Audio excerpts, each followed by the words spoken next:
शेतकऱ्याने जीव सोडला आणि मुख्यमंत्र्यांनी घर सोडलं। नेमकं ह्या व्हिडिओला तुम्ही टच केलं, व्हिडिओ सुरू झाला आणि तुमच्यासमोर मी आलो। नमस्कार, मी इंडियन फेमस फार्मर आपलं यूट्यूब चॅनलमध्ये स्वागत करतो। हा व्हिडिओ तुम्ही चालू केल्यानंतर वरती सुरुवातीला बघितल्यानंतर शेतकऱ्याने जीव सोडला आणि मुख्यमंत्र्यांनी घर सोडलं, नेमका काय प्रकार आहे आपण या व्हिडिओच्या माध्यमातून आता जाणून घेणार आहोत। नमस्कार शेतकरी मित्रांनो, इंडियन फेमस फार्मर या यूट्यूब चॅनलमध्ये आपले स्वागत आहे। शेतकरी मित्रांनो, या ठिकाणी बघा,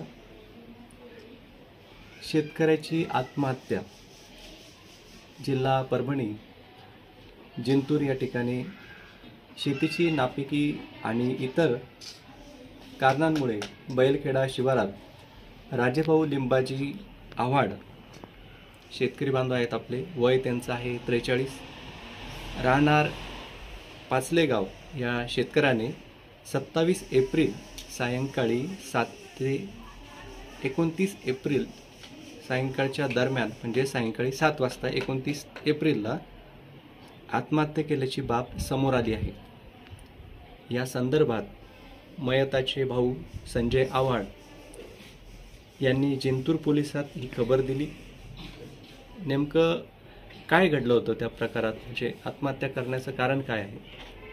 सगळ्यांनाच माहिती आहे कारण काय असू शकतं, पण नेमकं आपण या व्हिडिओतून जाणून घेऊया की मागील काही दिवसांपासून ते नेहमी चिंतेत राहायचे। शेती व इतर कारणांमुळे त्यांनी आत्महत्या केल्याचे बोलले जात आहे। महाराष्ट्राच्या जनतेसाठी खूप लज्जास्पद बाब आहे, कारण की त्यांना शेतीच्या कारणामुळे आत्महत्या करावी लागली। म्हणजे की नेमकं ते कारण काय आहे? तर ते कारण आहेत पीक विमा, त्याच्यानंतर शेतीमालाला भाव नाही, आणि सगळ्यात महत्त्वाचा गाजलेला मुद्दा आहे महाराष्ट्रभर की शेतकऱ्यांची कर्जमाफी होत नाही।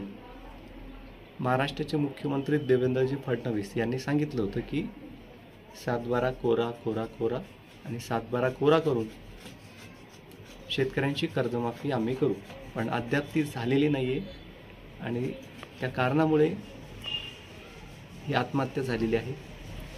त्यांनी सांगितलं होतं की कर्जमाफी करू, पण ती अद्याप झाली नाही। आणि या शेतकऱ्याने, परभणीतील जे शेतकरी होता, त्याने शेतीच्या या कारणामुळे, तसेच मंगळवारी रात्री आकस्मिक मृत्यूची नोंद झाली असं सांगण्यात आलं। नंतर एकीकडे आपण बघायला गेलं की परभणी जिल्ह्यातील ही आत्महत्या होती शेतकरी बांधवांची। त्याचे कारण होते पीक विमा, कर्जमाफी, शेतीमालाला भाव नाही, या कारणामुळे त्यांनी आत्महत्या केली। आणि आपण दुसरीकडे बघायला गेलं तर महाराष्ट्राचे जे मुख्यमंत्री आहेत माननीय देवेंद्रजी फडणवीस यांनी घर सोडलं। म्हणजे थोडक्यात तुम्हाला वाटलं असेल घर सोडलं म्हणजे नेमकं काय प्रकार झाला, तर ते पण तुम्हाला आता मी थोडक्यात सांगतो। आता अक्षय तृतीयेच्या मुहूर्तावर त्यांनी वर्षा बंगल्यामध्ये प्रवेश केला। आता विचार करा, एकीकडे शेतकरी बांधव कर्जमाफीमुळे आत्महत्या करते, म्हणजे पैशांमुळे, आणि दुसरीकडे महाराष्ट्राचे मुख्यमंत्री यांना तात्काळ, म्हणजे लगेच त्यांच्या राहत्या बंगल्यामध्ये, आता तो बंगला साधासुद्धा नसेल, लाखो कोटी रुपयांचा बंगला असेल मुख्यमंत्र्यांचा बंगला म्हटलं तर त्याच्यामध्ये त्यांना त्यांचं कार्यालय आणि राहण्याची जागा एकत्र असल्यामुळे त्यांना दुसरं घर देण्याचं ठरवलं होतं। आणि राज्य सरकारने ते मान्य पण केलं। राज्य सरकारने मुख्यमंत्र्यांना दुसऱ्या बंगल्यामध्ये राहण्यासाठी निवासस्थान उपलब्ध करून दिलं तात्काळ लगेच। म्हणजे एकीकडे मुख्यमंत्री आहेत, त्यांना एक वेगळं ऑफिस आणि घर हे एकत्र नको होतं, त्याच्यासाठी त्यांना लगेच तात्काळ एक बंगला देण्यात आला, मोठं घर देण्यात आलं लाखो कोटी रुपयांचं। आणि एकीकडे शेतकरी 4-5 लाखांसाठी, म्हणजे कर्जमाफीसाठी, ती आता 2 लाख असो 5 लाख असो आम्हाला ते माहीत नाही, पण कर्जमाफीच हाच मुद्दा होता। पैशांमुळेच ही घटना घडली आणि शेतकऱ्याकडे पैसे नसल्यामुळे त्यांनी ती आत्महत्या केल्याचे आपल्याला उघडकीस आलं, दिसून आलं। ही बातमी तुम्हाला बघण्यासाठी ही आजच्या पेपरला सुद्धा आलेली आहे। त्याच्यानंतर मुख्यमंत्री देवेंद्रजी फडणवीस आणि त्यांच्या पत्नी अमृता फडणवीस यांनी बुधवारी सकाळी वर्षा बंगल्यावर जाऊन विविध पूजा केली। यावेळी त्यांच्या कार्यालयाचे अधिकारी कर्मचारी उपस्थित होते। 2019 मध्ये मुख्यमंत्रीपद गेल्यानंतर फडणवीस यांनी वर्षा बंगला सोडला होता। त्यानंतर ते विरोधी पक्षनेते झाले आणि सागर या बंगल्यावर राहायला गेले। ते उपमुख्यमंत्री झाल्यानंतर निवासस्थान आणि कार्यालय असे दोन्ही या बंगल्यात असल्याने जागा कमी पडू लागली। तेव्हा त्यांना बाजूचा मेघदूत हा बंगला देण्यात आला। मेघदूतमध्ये कार्यालय अशी विभागणी झाली आणि मग त्यांना असं वाटलं लागलं की आता आपल्याला राहायची सोय म्हणजे व्यवस्थित प्रकारे आता राहता येत नाही, म्हणजे कार्यालय आणि राहण्याची जागा दोन्ही एकत्रच असल्यामुळं ते कंजेस्टेड होतं। त्याच्यामुळे त्यांना दुसरं घर अवेलेबल करून दिलं। म्हणजे किती मोठा फरक आहे सामान्य जनतेमध्ये आणि मुख्यमंत्र्यांमध्ये। त्यांना तत्काळ लगेच देण्यात आलं आणि इथं कर्जमाफीच्या कारणामुळं त्या परभणीतील शेतकऱ्यांनी आत्महत्या केली। खूप लज्जास्पद बाब आहे। त्याच्यानंतर आपण या ठिकाणी बघू की स्वाभिमानी शेतकऱ्यांची परभणीत आक्रोश पदयात्रा। परभणी जिल्ह्यातीलच ही घटना आहे। आत्महत्या तिथे झाल्या, त्यामुळे त्याच्यानंतर तिथे आक्रोश पदयात्रा काढण्यात आली स्वाभिमानी शेतकऱ्यांची। त्याच्यामध्ये राज्यातील शेतकऱ्यांच्या वाढत्या आत्महत्या थांबवण्यासाठी, त्यांच्या व्यथा सरकारपर्यंत पोहोचवण्यासाठी स्वाभिमानी शेतकरी संघटनेच्या वतीने बुधवारपासून माळसोना येथून आक्रोश पदयात्रेत सुरुवात झाली। संघटनेचे संस्थापक माजी खासदार राजू शेट्टी यांच्या नेतृत्वाखाली ही पदयात्रा होत असून 1 मे रोजी म्हणजे आज परभणी जिल्हाधिकारी कार्यालयावर हजारो शेतकऱ्यांच्या उपस्थितीत पोहोचणार आहे। म्हणजे पोहोचली असेल आता सकाळी। माळसोना येथील शेतकरी सचिन जाधव आणि त्यांच्या 7 महिन्याच्या गर्भवती पत्नीने आत्महत्या केली। म्हणजे खूप लाज वाटण्यासारखी गोष्ट आहे महाराष्ट्राच्या राज्य सरकारला, कारण की त्यांच्यामुळे हे सगळे प्रकार घडत आहेत।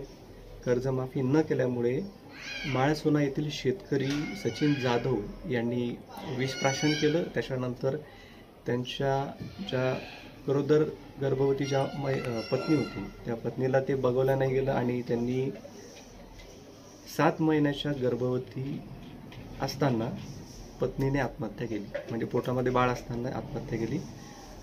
त्याच गावातील भगवान टाकळे यांनी देखील आत्महत्या केली त्याच गावामध्ये। त्याच्यानंतर पहिला मुक्काम सायाळा येथे झाला असून गुरुवारी सकाळी 7 वाजता पुढील टप्पा सुरू होईल।